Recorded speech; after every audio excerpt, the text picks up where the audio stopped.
Too Cool for School. It is a study about what is actually cool and how it impacts cultures across the world. Joining us is Caleb Warren. He teaches consumer behavior, digital marketing, and writing at the Eller College. Caleb, thanks for doing this. Thanks for having me. Let's talk about this study. First of all, why is this important? Give us the details of what you found and why it's so important for us to know. Okay, so I started studying what makes things and what makes people cool because it seemed I was a marketing PhD student, and it seemed like everywhere I looked, people were buying things, or they were spending their money, or they were spending their time because they wanted to be cool or because they thought something was cool. But this wasn't something that was being studied. And whenever I'd ask somebody, well, what does cool mean? I'd get these nonsensical answers like, well, cool is whatever you do to stand out that makes you different. It's also doing the same thing as everybody else. And so I was like, well, that doesn't make any sense. So I started to try to study this using the methods I learned from my training as a consumer psychologist.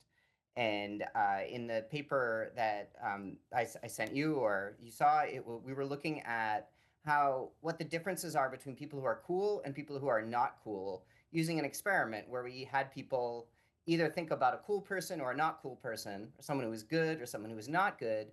And then we asked about what are these people like? And we measured them on a variety of traits and attributes.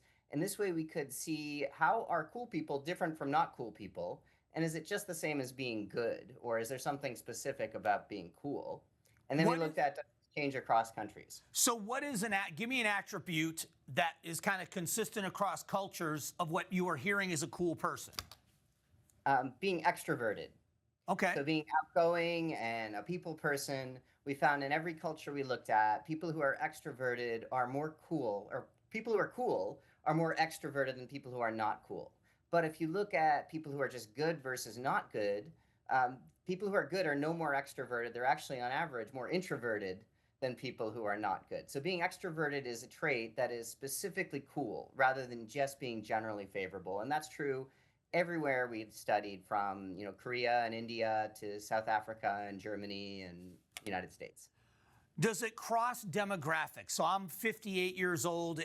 Is my consideration of what's cool going to be different in principle, let's say, to someone that's 28 or 18?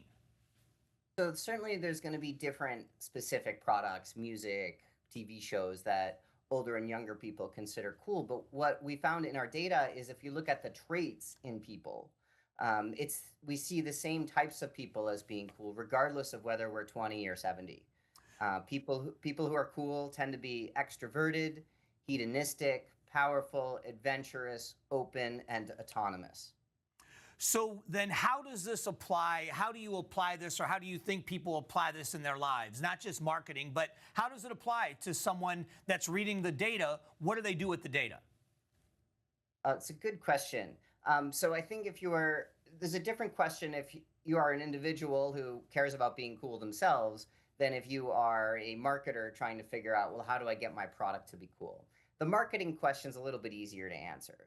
And with that is, if you're looking for spokespeople or brand representatives, or maybe salespeople, or someone to represent your brand, to make your brand cool, then these are the types of people you should look for.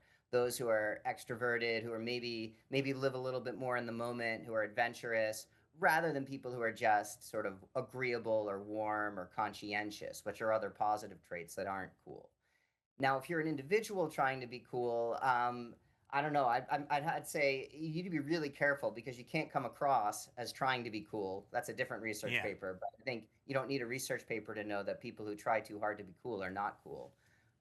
But what this can mean is, if you're trying to be cool yourself, rather than trying to be cool, reach out to people, be friendly, be talkative, but also be adventurous, take some risks, and be open to new ideas, new possibilities, that sort of thing.